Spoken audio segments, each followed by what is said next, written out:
Hoje, então, a pastora Sandra está trazendo o tema ansiedade, depressão, suicídio, medicamentos. A pastora Sandra, não é porque é minha esposa, mas ela tem uma facilidade muito grande de comunicar esse tema. Apesar de ter se especializado na área, ela sabe transmitir em palavras práticas e simples os assuntos, todo e qualquer assunto da psicologia. Não, porque ela tem dado palestras por aí tudo, né? Uma vez eu fui assistir, quando ela fazia faculdade ainda, eu fui assistir uma palestra sobre psicologia com ela, sem brincadeira. Acho que de cada 10 palavras que a palestrante falava, eu entendia 2 ou 3. Eu não entendi, eu pensei que a palestrante estava falando em outra língua, tal os termos técnicos e difíceis que ela usava na palestra. Falei, meu Deus, quantos termos difíceis tem na psicologia. Mas a Sandra consegue pegar todos esses termos e trazer para nós numa linguagem bem simples. Amém? Então, está com a palavra. Ele começou até bem, ouvindo, né, as palestras. De repente, a gente começou a escutar uns roncos, né? Eu e minha colega centrada ali na palestra. E... Aí eu olhei assim para ele, estava ele lá. Ai, eu falei, e aí, quando tinha palestra assim, que a gente tinha que participar, vamos? Não, depois daquela lá. Bom, o pastor, ele queria, né, que a gente estivesse falando sobre ansiedade, depressão. Eu falei, então, que hora que vai acabar o culto? Umas 4 da manhã, umas 5, mais ou menos, da manhã. Então, a gente vai conversar sobre esses assuntos. É um assunto que eu já dei palestras aqui, né, tanto de, se eu não me engano, tanto de ansiedade, como também de depressão, né? Então, nós vamos estar o quê? Fazendo, assim, um resumo, né? Falando um pouco o que é depressão, o que é ansiedade. E depois a gente vai estar falando sobre os medicamentos. E eu vou estar deixando um comentário sobre o suicídio. Eu queria fazer uma coisa mais prática. Por favor, desliga aqui que...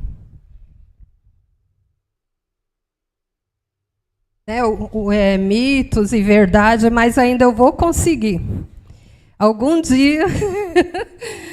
eu comentei com a Dan, né? A gente podia fazer uma coisa mais dinâmica, assim, né? Eu tenho alguns temas assim em forma de mitos e verdade. Aí a gente dá as perguntas e tem uns fazem a pergunta e depois a gente comenta e depois vem as respostas, mas não deu tempo. Eu achei que não ia ser hoje, mas aí o pastor falou como ele tinha já falado no domingo. Aí ficou bem em cima, mas nós vamos estar trabalhando com o que a gente tem. Amém? Bom, o que é depressão? Tanto a depressão como a ansiedade, infelizmente, elas andam juntas, né? Tanto uma como a outra, tanto que a gente chama de comorbidade. Por quê? Sempre que a pessoa está com depressão, ela vem também com esse quadro de ansiedade. Então, a depressão é uma alteração no estado do humor, né?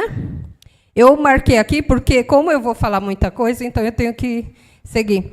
É uma tristeza profunda que se transforma em um olhar negativo, ela começa a ter um olhar negativo em relação a tudo, a ela, às pessoas, ao mundo, né? E você, às vezes, não entende por que aquela pessoa só está com aquele pensamento negativo, Tudo que você, né? Ai, vamos fazer isso. Ah, não, não vou não.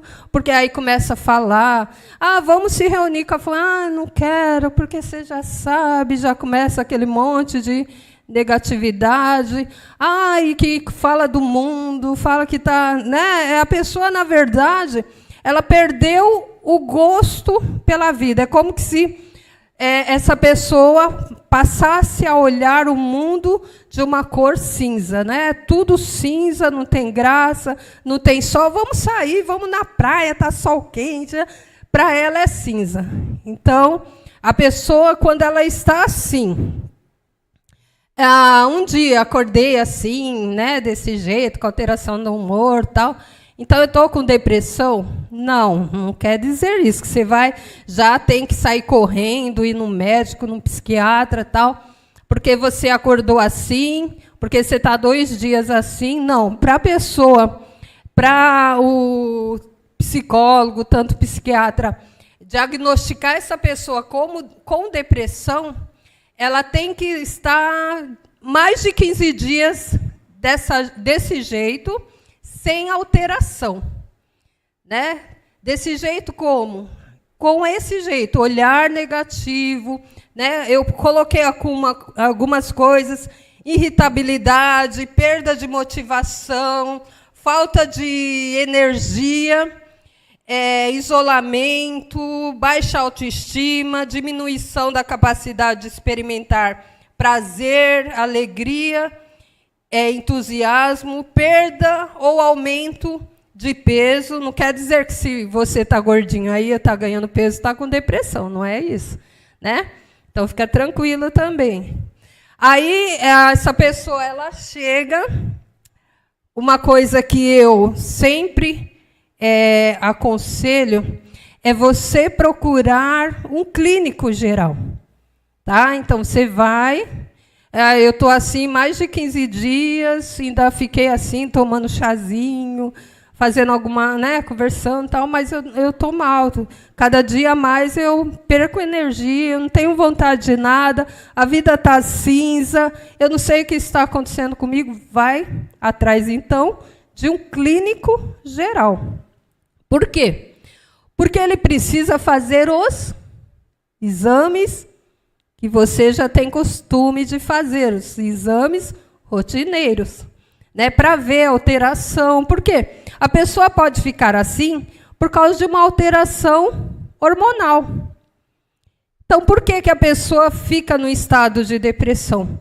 É devido a um desequilíbrio, né, hormonal, ou também alguma circunstância, alguma coisa ali que aconteceu, que fez ou mexeu ali, né, nas emoções daquela pessoa. Por isso que quando você, não sei quantos já chegaram aí num clínico, né, ele pergunta: aconteceu alguma coisa, né? Ultimamente, assim, que te deixou. Ele começa a investigar, né? Aí ele manda lá você fazer os exames para ver como está o hormônio, né? A tireoide. Então, aí ele faz aquela investigação e, na maioria das vezes, ele pede para que você procure um psicólogo. Por que ele não fala, vai logo atrás de um psiquiatra?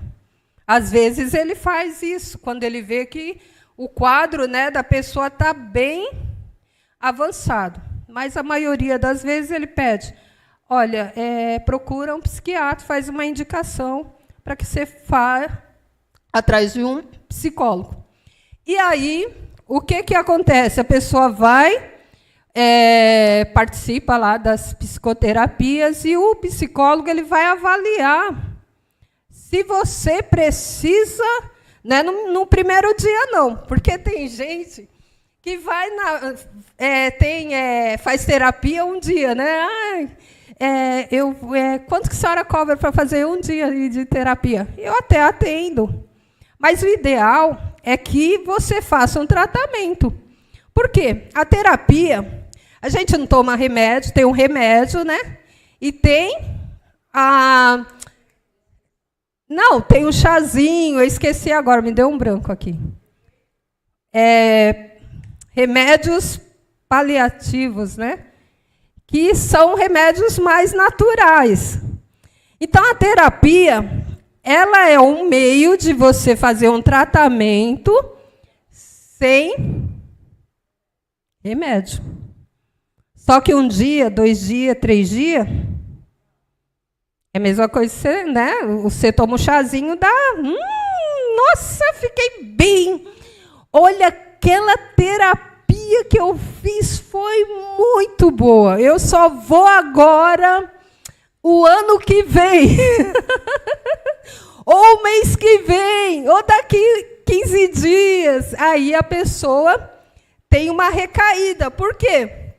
Porque são técnicas que é ensinado. Então, o primeiro dia que você tem uma sessão terapêutica é para que a gente veja, né, o que está acontecendo. Né? Você vai contar a sua história, fazer a anamnésia lá.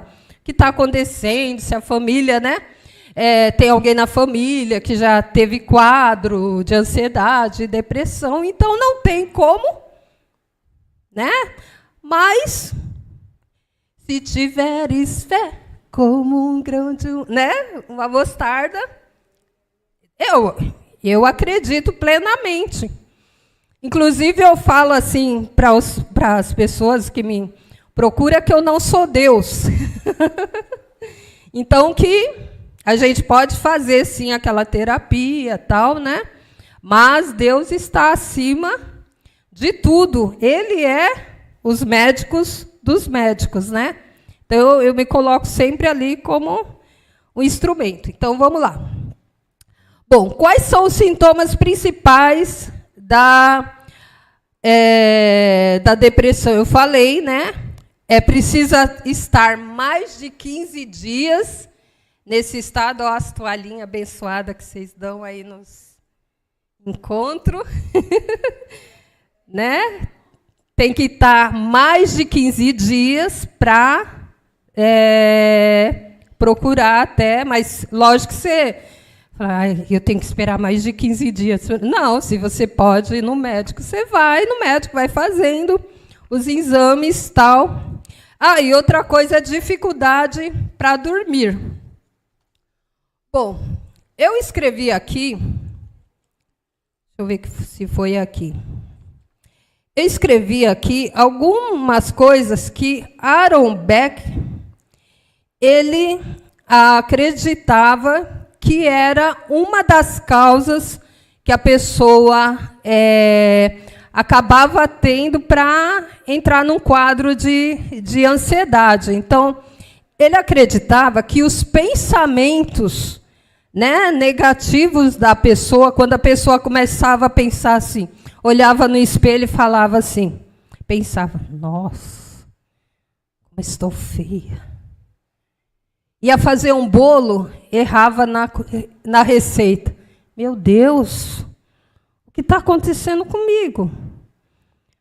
Tudo que ela ia fazer não dava certo. E esses pensamentos negativos acabavam, de alguma forma, atingindo a área emocional daquela pessoa, a ponto de a pessoa ter esse comportamento.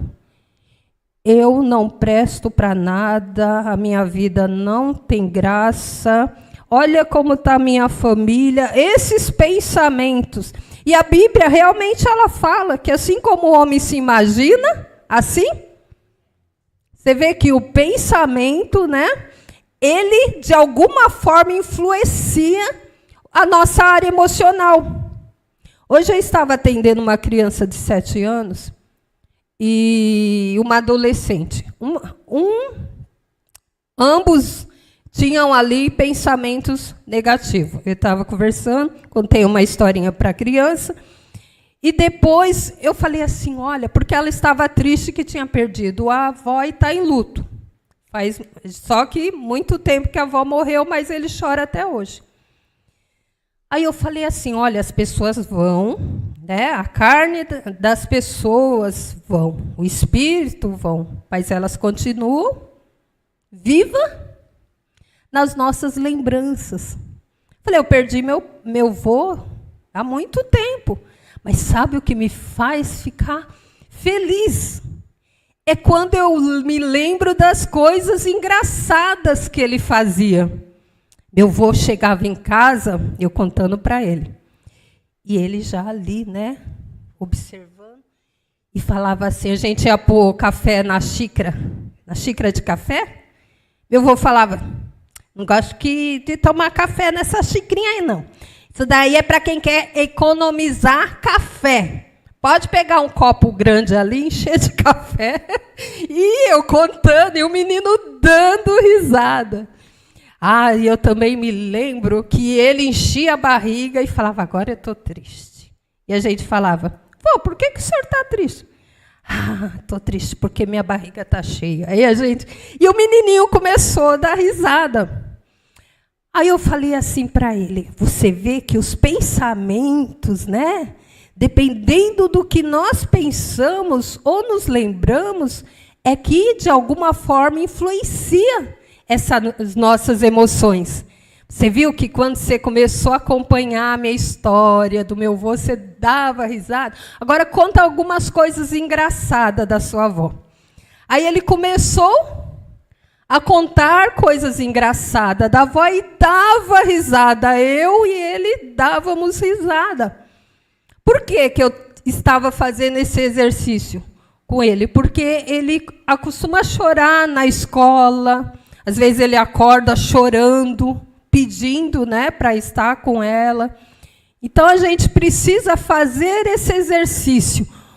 Eu preciso olhar lá dentro dos meus pensamentos e ver o que de alguma forma está influenciando essa tristeza e influenciando para que eu caia em uma depressão.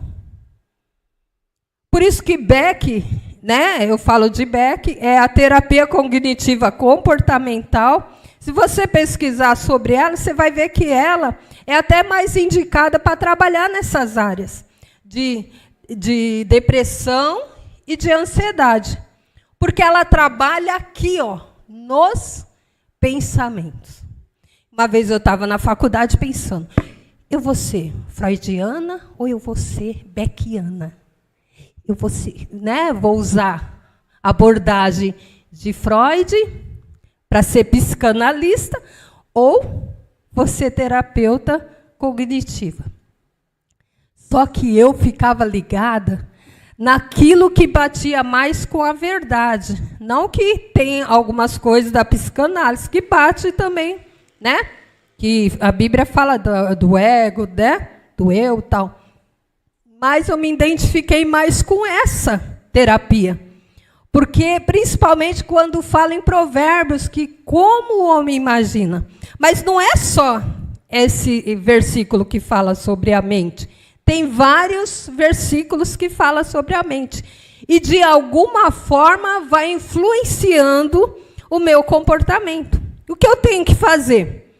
Se eu estou me vendo, olhando para mim, me vendo muito irritada, né? Eu estou nem aí com a vida, se estão comendo ou não estão comendo, né? Se o cachorro está vivo ou está morto, ou se tem roupa para lavar ou não tem, eu começo a observar. E aí eu vou vendo aqui, aqui é só eu que faço tudo. Aí no trabalho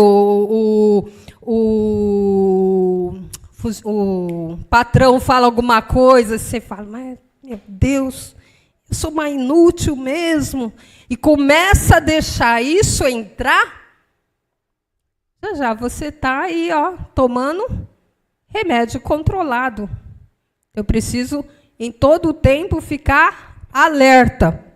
Agora, vamos falar um pouco sobre ansiedade. Eu tinha também colocado algumas coisas aqui, é que eu estava escrevendo mais sobre o remédio, né? O pastor falou, não, é também sobre você dar uma... Deixa eu ver aqui algumas coisas que eu... Aqui. Tá, vamos lá. O que é ansiedade? Bom, a ansiedade para começar, você se lembra daquele friozinho que você sentiu na barriga quando você viu pela primeira vez o seu marido, que hoje é seu marido, né? Ou namorada, né? Quem não sentiu um friozinho na barriga aí?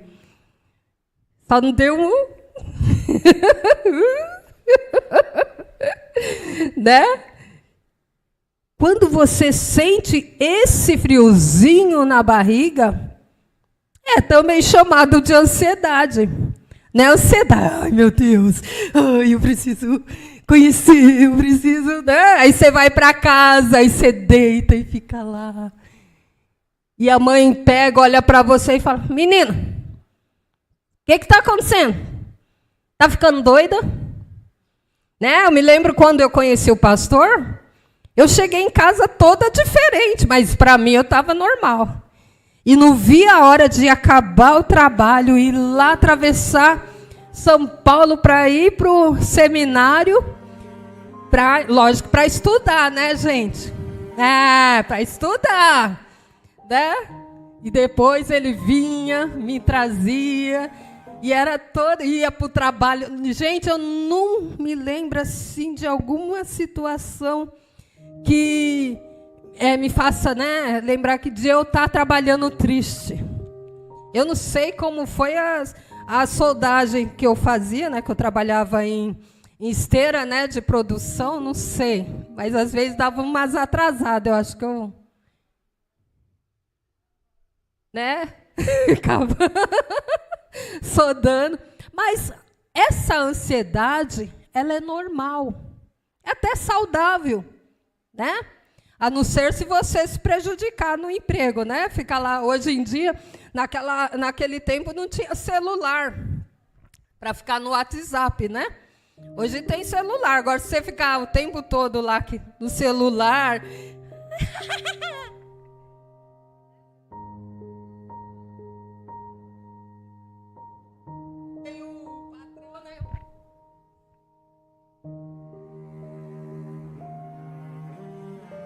Você ficar assim aí, se complica, né?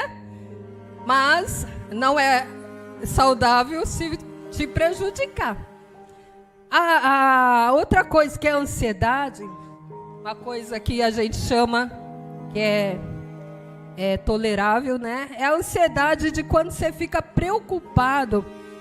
Você vai fazer uma entrevista e não sabe se vai dar certo ou não. Então você fica naquela preocupação, né? Às vezes não consegue dormir, fica, ai meu Deus, e se eles perguntar alguma coisa que eu não souber responder?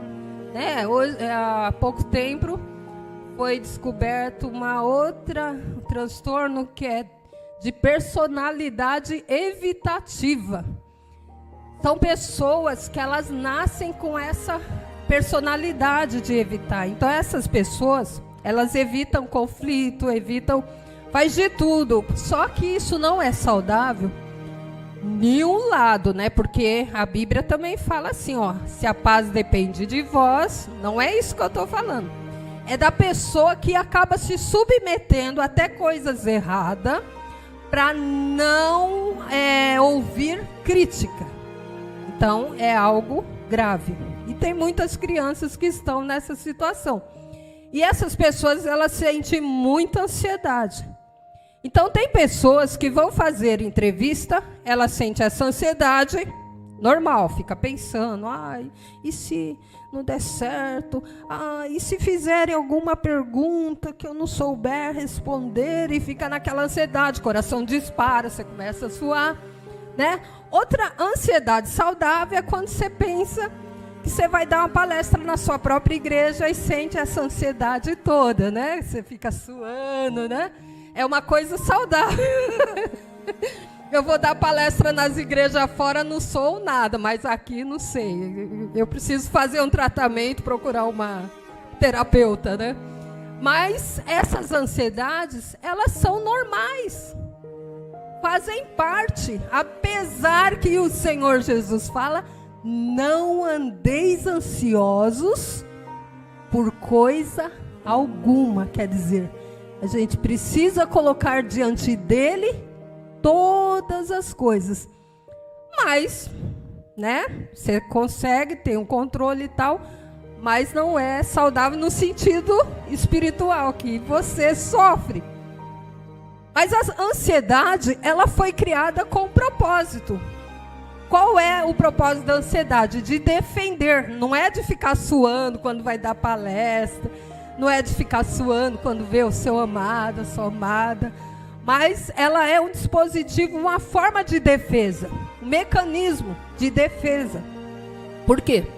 Quando você vai, ou sofre um acidente, ou vai ali mesmo atravessar a rua, você tem que ficar atento. Nesse momento, você não percebe, mas você está ansioso. Seu coração está batendo forte. Vem um carro, você quase, né, é atropelado, aí o coração... Porque é uma defesa. Nesse momento, o sangue, ele é liberado todo para o músculo. Para que você consiga ou se defender, né? Ou você lutar, ou você correr. Então, tem um objetivo em relação à ansiedade. Quando é que a ansiedade não é saudável? Bom, quando é que não é saudável? Quando ela está frequente. Entendeu? Quando começa a mexer com o meu dia a dia.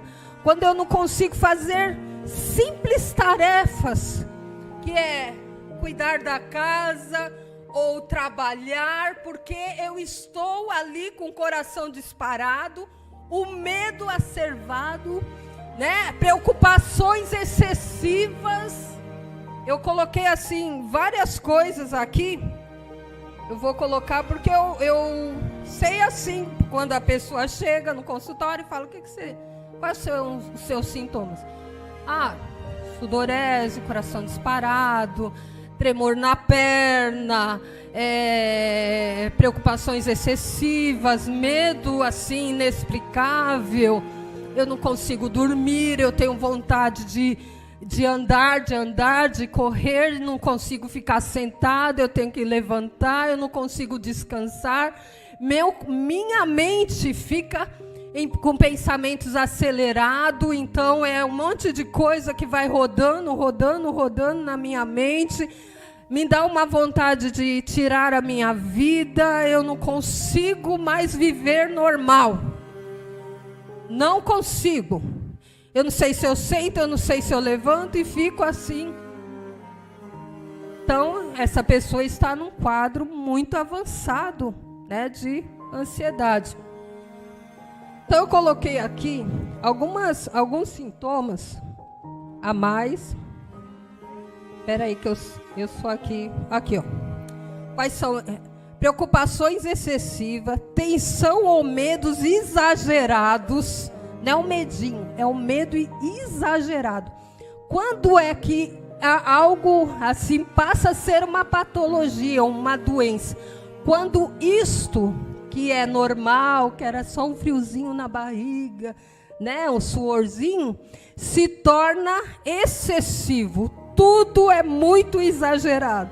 O medo de alguém da família morrer é exagerado, que me tira a paz.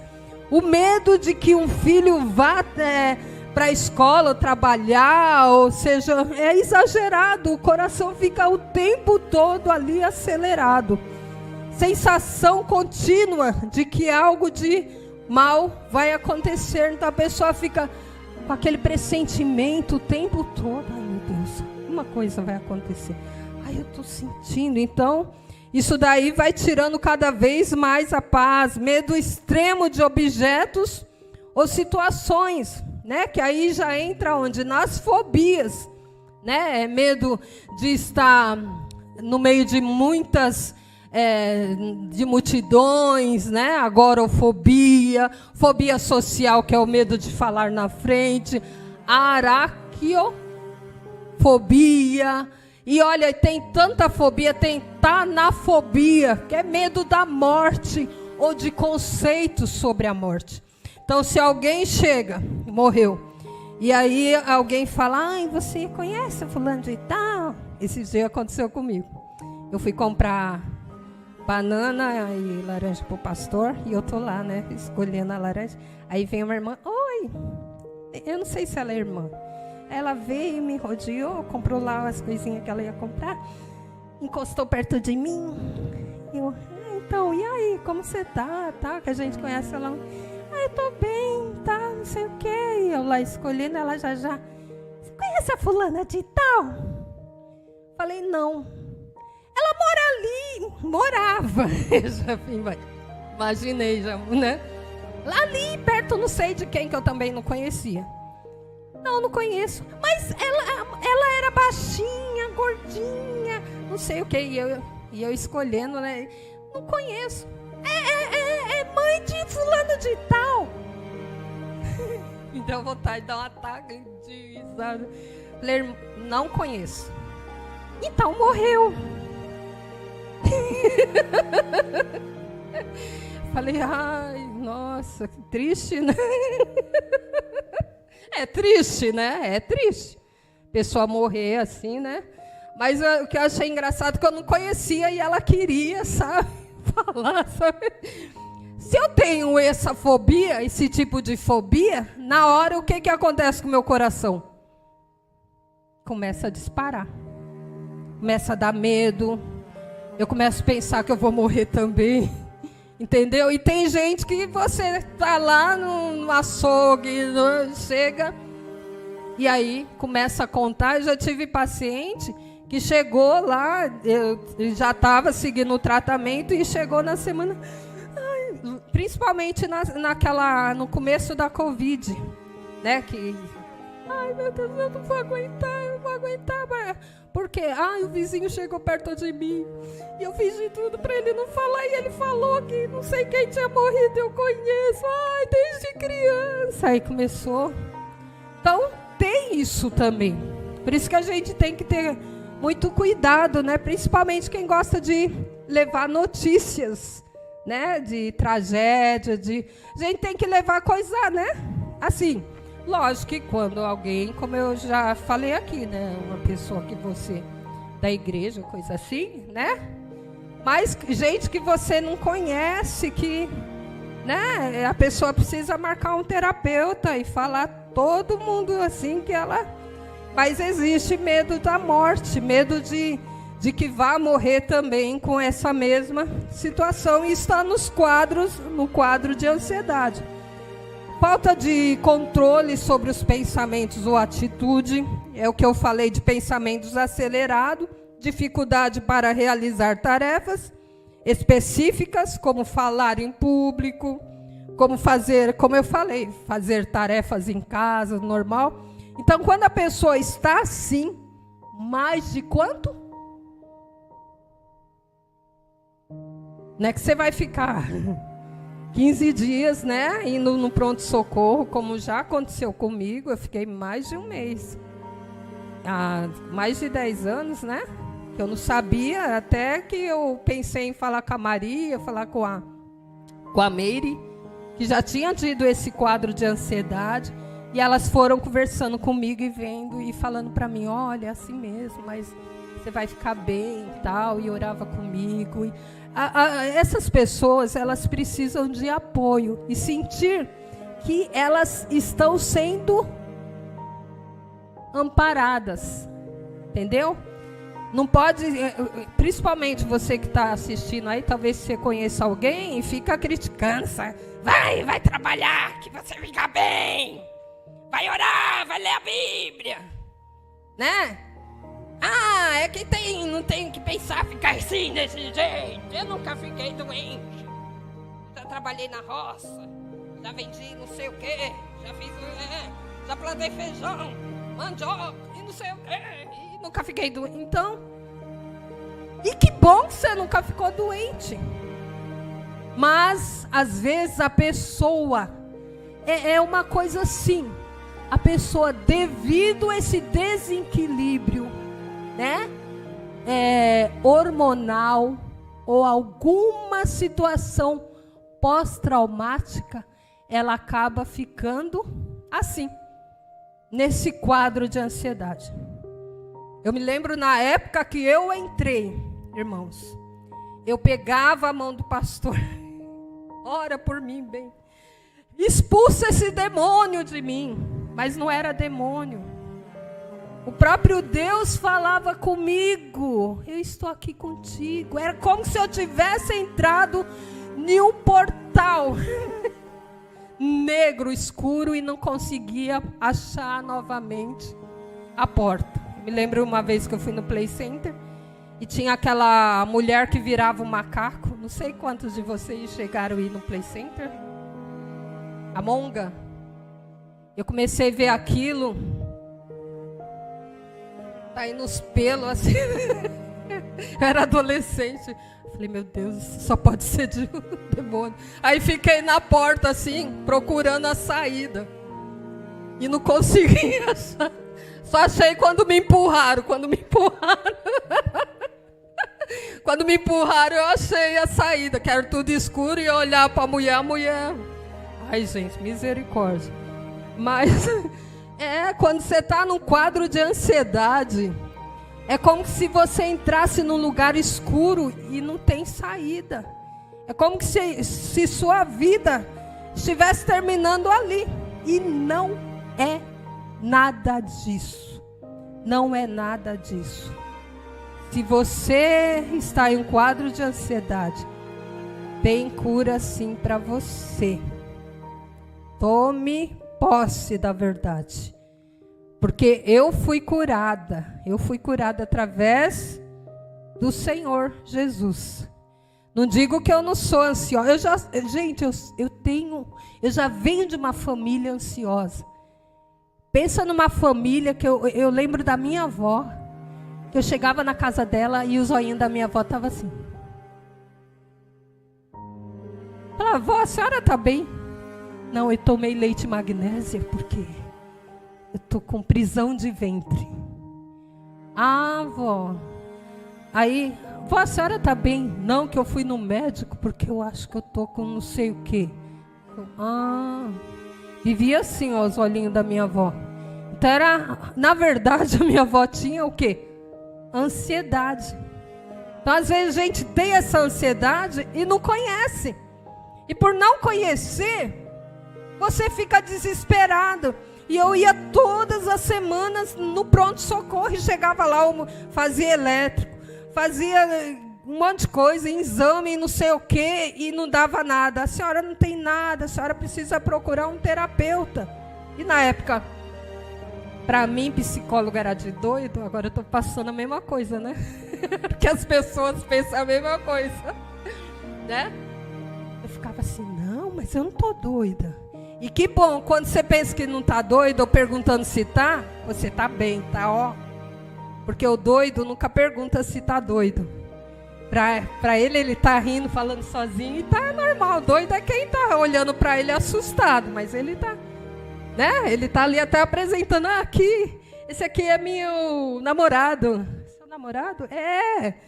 Não vai cumprimentar ele? Prazer. Né? Porque a pessoa que está mal mesmo, então fica tranquilo, se você está perguntando se está doido ou não, você não está, você está normal. Bom, vamos lá. Vou falar um pouco agora sobre, falei da importância de fazer, quando está nesse quadro de ansiedade muito grande, tem que fazer os exames, o mesmo exame você tem que fazer. Quando você vai na psicoterapia, a gente pergunta, você fez os exames rotineiros, né, tal. Aí a pessoa fala, eu fiz, traz os exames, a gente dá uma olhada. Então, tem que fazer sempre os exames. Vamos falar um pouco sobre o remédio. Porque a conversa no domingo, o pastor estava falando sobre o remédio, né, e eu estava falando, não, o remédio... Bom, aqui eu escrevi um versículo que fala em Mateus 9:12, fala Jesus, deixa eu pôr aqui mesmo escrito, né? Jesus reconheceu, Mateus 9:12. Vamos abrir lá. Eu estou acelerada aqui, né? Mas deixa eu respirar, dar uma brecada. Tá dando para entender? Se alguém não entender alguma coisa ou quiser perguntar, pode perguntar, tá bom? Vamos lá. 9:12. Fala assim, ó.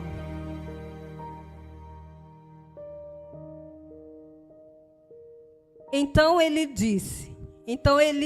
lhes disse, Elias... Ai, meu Deus. Eu estou em Marcos, gente, espera aí. Vamos lá, 9:12. Mas Jesus, ouvindo... vamos ver o primeiro. Ora, vendo isso, os fariseus perguntavam aos discípulos, por que come o vosso mestre com os publicanos e pecadores? Mas Jesus, ouvindo, disse, os sãos não precisam de médicos, e sim os doentes. Então, eu peguei esse versículo para mostrar aqui, que Jesus, o próprio Senhor Jesus, ele mostra aqui que ele não tinha preconceito. Ele sabia que quem precisava de médico? Os sãos não precisam, mas os doentes precisam. Então, para mostrar aqui que Jesus tanto não tinha preconceito de médicos e também não tinha preconceito em relação ao remédio. Porque quando a gente está doente, a gente precisa de quê? Do remédio. Bom, o que isso tem a ver com que... Para mostrar para vocês que a gente não tem preconceito em relação a remédio. Não tem preconceito em relação a remédios psiquiátricos. Mas nós temos de ter o quê? O cuidado em procurar ler o quê? A bula. Porque muitas vezes você vai no médico, o médico receita lá o remédio para você tomar, só que eles não lê a bula para você. Fala, você toma esse remédio, porque esse remédio vai fazer, não sei, explica lá, né? Quando você pega um médico acelerado, às vezes pega um médico muito bom, que vai explicar tal, mas às vezes não. Então, você começa a tomar o remédio e o remédio começa a fazer efeito. E dependendo do remédio, ele vai o quê? Fazer com que a sua ansiedade suba. E o que vai acontecer? Você vai começar a ter uns pensamentos distorcidos em relação à sua vida. Para você ver, até esse remédio fazer o efeito, pode acontecer essas coisas. Ah, mas é com todo mundo? Não. Tem pessoas que tomam remédio, não sentem nada. Mas tem outras pessoas que sentem sim. Tem outras pessoas que começam o quê? Distorcer os pensamentos dela. Ela começa a ter pensamentos piores do que ela estava tendo antes de tomar o remédio. Precisa ter cuidado? Precisa ter. Mas existem pessoas que precisam tomar o remédio? Sim. Precisa. Tem pessoas que precisam sim tomar o remédio. Por quê? O remédio, ele vai dar o equilíbrio nessa substância que pode ser a substância da serotonina como da dopamina.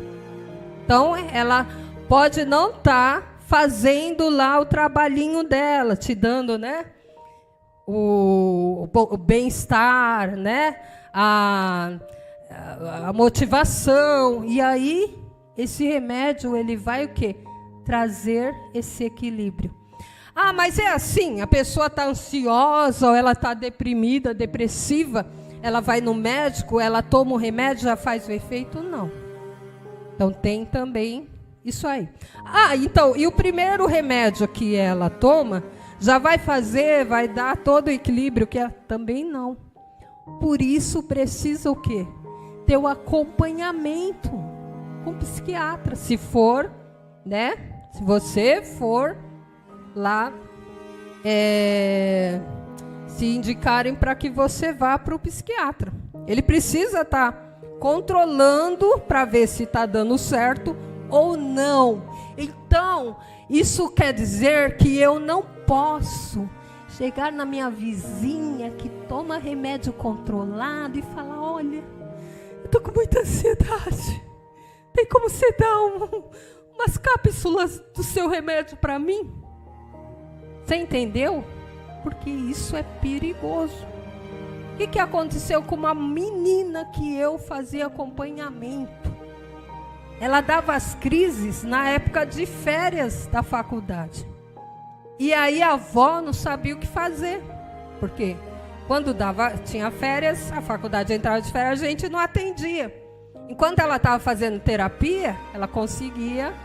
Mas quando não, a avó chegava, dava os comprimidos que ela tomava, ou que a amiga tomava, faz muito tempo, né? E começou a dar o quê? Reações inversas nessa menina. Você entendeu? E aí a avó pensou: eu vou levar no psiquiatra. A faculdade estava de férias, não voltava, a gente ficou com problema de professor, voltou às aulas, mas não voltou à terapia, ela levou no psiquiatra. O psiquiatra passou remédio para ela, remédio que razoavelmente até, assim, fraco, né? Não, então, ela começou a tomar. Quando o remédio começou a entrar lá nos neurônios dela, começou a dar um pico de ansiedade. E ela, o que ela viu, a primeira coisa que ela viu foi a janela aberta do apartamento. E se a avó não tivesse por perto, ela tinha...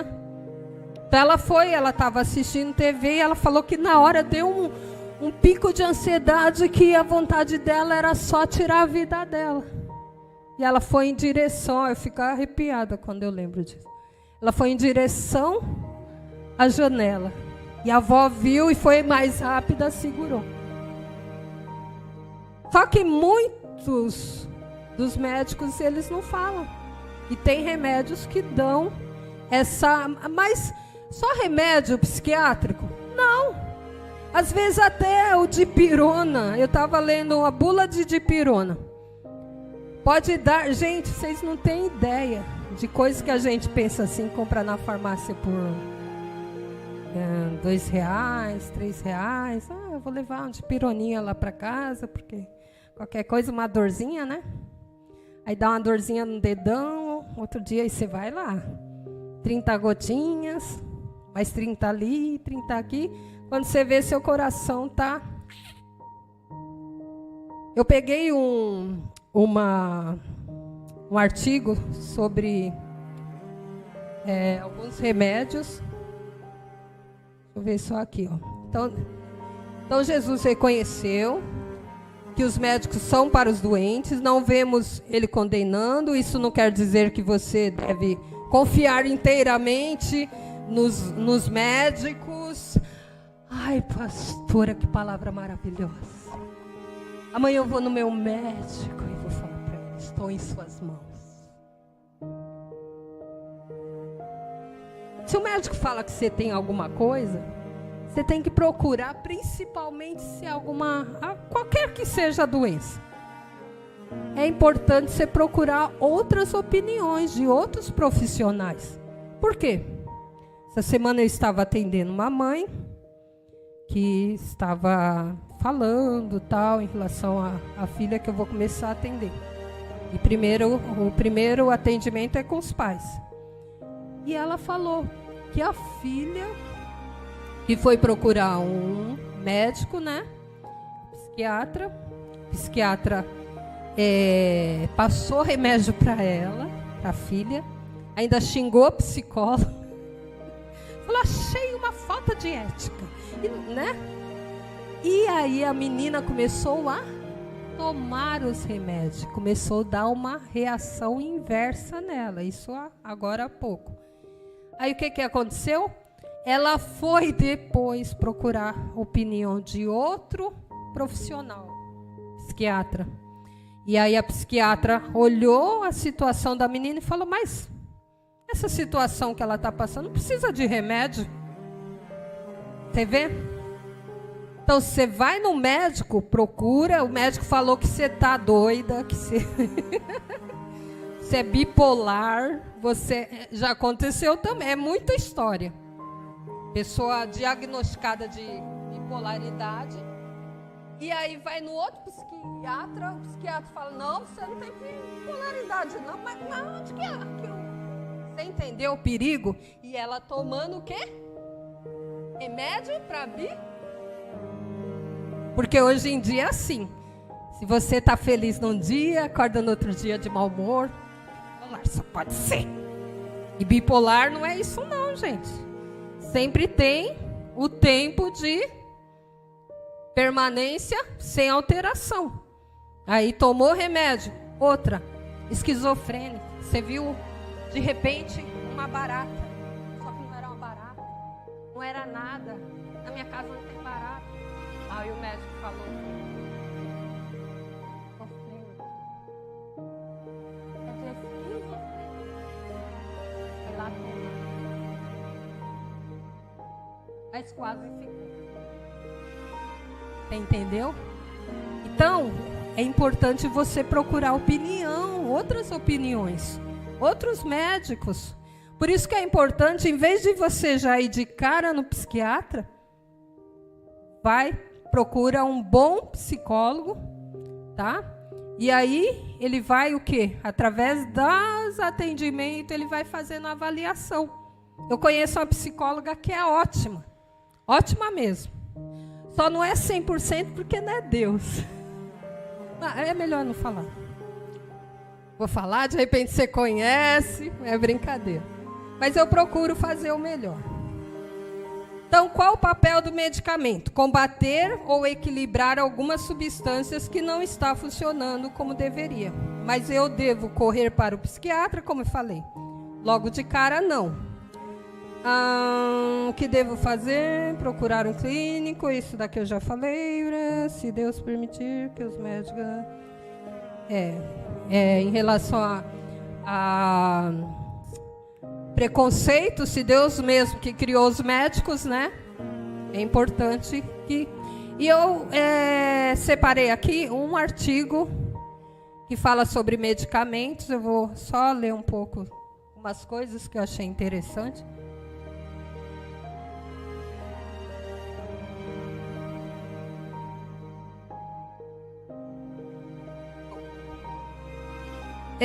Medicamentos podem causar ideação suicida, ou pensamento suicida. Ideação suicida ou pensamento suicida é quando há pensamentos reais de desejo em acabar com a própria existência ou não. Deixa eu ver aqui onde que eu coloquei relação dessa ideação. Tá. Irá completar o ato, porém não tem como saber se a pessoa vai fazer. Uma das coisas que é importante fazer quando você sabe que alguém está tomando remédio é estar perto dessa pessoa. Você não tem condições de estar perto dessa pessoa, colocar sempre alguém, né? Porque a gente não ouve assim, tá fazendo tratamento para depressão e se matou. Então, é importante ter esse acompanhamento da pessoa. Deixa eu ver aqui se eu acho só a parte que eu achei interessante, que é bastante coisa aqui. Eles falam de alguns nomes de remédio, mas eu não vou citar os nomes, porque vocês sabem que tem pessoas que acham que, ai meu Deus, falou que é veneno, não vou tomar mais, né? Então é melhor... Depois, se você quiser o arquivo, eu mando para você, ó. Em uma de minhas postagens, coloquei a relação dessa ideação suicida com o uso de medicamentos. Hoje vamos conversar um pouco mais sobre o assunto. É preciso ter muita atenção para o fato de que alguns medicamentos podem promover a ideação suicida como reação adversa. Não é frequente, mas é possível. É como eu falei, não é uma coisa assim, vou tomar o remédio e vou querer me matar. Mas pode acontecer, sim. Aí fala aqui, em 2013, a Anvisa emitiu um alerta técnico informando sobre o uso inadequado do... Aí fala o nome do remédio. Que por estar sendo prescrito incorretamente para crianças, pode estar associado à morte de 5 pessoas que tiveram o quadro de depressão e de ideação suicida complicado pelo uso do medicamento.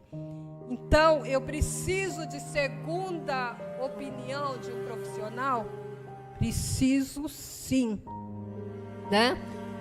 Essas crianças estavam tomando um remédio, só que não uma dosagem que deveria, né, ter tomado, e acabaram.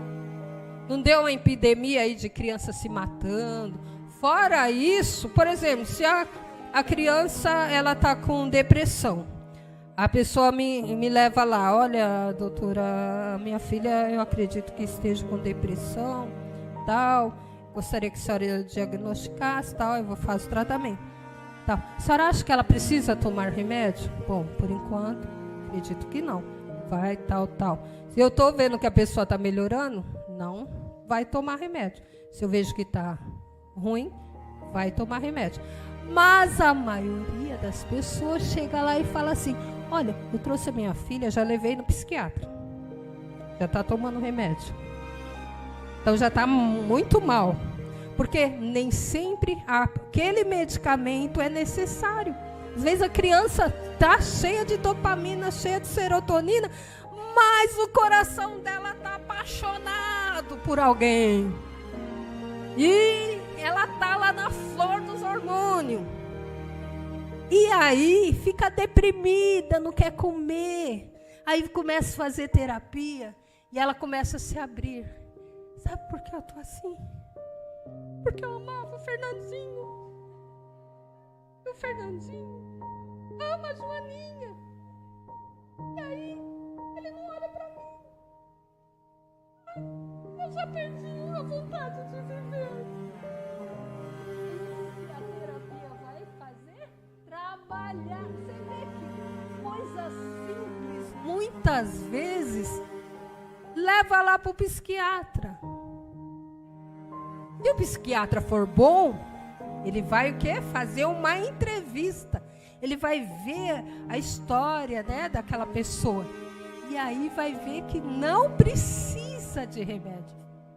Ela precisa se desencantar do Fernandinho, que estava lá, né, roubando o coração dela e depois deixou ela pela Joaninha. Você entendeu? Às vezes um conflito dentro de casa e a mãe, por ter sido maltratada ou desentendida ou isso, aquilo, aí a família começa a criticar a forma que ela está educando os filhos, e os filhos já são grandes, e aí a situação ruim lá no emprego, e começa isso aqui, ó, na cabeça dela. Aí ela vai no psiquiatra. Aí chega lá, o psiquiatra receita o remédio, mas ela não precisa. Então, em vez de ajudar, aí a mãe começa, ó, já sei, eu preciso me matar. Preciso acabar com esse sofrimento. Quem se mata, não é que ele quer matar, acabar com a vida, ele quer acabar com a dor. Só que essa pessoa, ao acabar com aquela dor, ela vai o quê? Para os quintos dos infernos, viver uma eternidade de... Aqui ela vai pensar, poxa, quando eu estava na terra, eu estava no céu. E eu não sabia, eu achava que era o inferno. Agora eu sei o que é o inferno. Porque é isso que vai acontecer. Então, o que a pessoa tem que fazer é procurar ajuda. Então, tem alguns remédios aqui, ó. Outra droga comumente usada no tratamento de TDAH, que é transtorno de déficit de atenção e hiperatividade. Já viu aquela criança que é... fala, e corre, e volta, e balança, e chuta, e... Déficit de é uma pessoa imperativa. O cérebro dessa pessoa, quando ela vai dormir, ela não consegue relaxar, porque fica ela tenta de alguma forma descansar, mas ela não consegue. Então, é passado um remédio para controlar esse 220 dela. Olha o que está acontecendo com esses remédios, que também não vou falar o nome, que também demonstrou a possibilidade de pensamentos suicidas e depressivos em crianças e adolescência. A chance de desenvolver pensamentos suicidas é de 1 a cada 1000 pacientes, e que os pais devem ficar atentos às mudanças de humor e comportamento dos filhos, procurando o auxílio médico sempre que surgirem dúvidas. Então aqui tem muita coisa, tem artigos de jornais, né, falando sobre o remédio. Depois eu posso colocar lá no grupo da igreja. Tem bastante coisa, né, só para você ter uma ideia, né? Então a pessoa, por ela muitas vezes aquele remédio não conseguir equilibrar a substância, pode surgir o quê? Esses pensamentos. Então o que eu preciso fazer? Ir para a receita. Eu vou tomar um dipirona? Vai na receita. Às vezes a pessoa está dando um remédio para um bebezinho, para a criança de 1 ano, 2 anos, 3 anos, e você não sabe por que a criança não dorme. E chora, e chora, e chora, e chora. Vai na bula. Você vai ver lá, depressivo. Deixa a criança deprimida. Deixa a criança, dá problema cardíaco, dá isso, dá aquilo. O que você vai fazer? Não é que você não vai tomar o remédio. Se você precisa, você tem que tomar. Mas sempre com opiniões. Mas se é um remédio ali que, por exemplo, você tem asma, tem uma coisa assim, que não tem, né, como você vai chegar para o médico e vai falar, esse remédio está me dando algumas reações. Porque tem médico que fala assim, vai disparar um pouco o seu coração, aí você espera 1 dia, 2 dias, 3 dias, 1 semana mais ou menos, aí você já está, né? Se dispara o coração, se dá tremedeira, se dá diarreia, se dá vontade de vomitar, é melhor trocar de remédio. Não, você vai te dar umas tremedeiras, só que vai passar. Quando você morrer, vai passar, com certeza. Então, pede para que seja trocado. Então, eu posso tomar remédio? Se preciso for? Sim. Mas sempre procurar opiniões, né, segundas, terceira opinião, né, ir num médico, tá precisando, né? Então vai em outro para ver se é mesmo, tomo o remédio, tenho reação, procuro ler primeiro, né? Não é assim, nossa, tô tomando azidromicina, tô ficando meia trêmula, será que é isso? Né? A Dan, ela tomou azidromicina quando precisou e ela começou a ter ansiedade, né? Aí depois que ela foi ver, né? A gente conversou e eu vi que dava ansiedade, então é importante você ver o que você está tomando, né? E deu para entender, então, irmãos? Deu para entender? Não é que é contra. A gente é contra você não vigiar naquilo que é para ser vigiado. É olhar a bula, é procurar outros profissionais que venham, né, confirmar aquilo que um dos médicos diagnosticou. É importante, tem muitas coisas assim, mas eu gostaria de estar parando aqui. Não sei se o pastor quer falar mais alguma coisa, estou vendo que a hora também está, né? Mas se alguém tiver alguma dúvida, alguma pergunta, pode estar fazendo, tá? Eu sei que vai fazer uma fila enorme ali para me perguntar as coisas, mas tá bom? Vou passar a palavra para o pastor vir aqui, pastor Jonas. Vocês conhecem, né? Ele vai estar orando.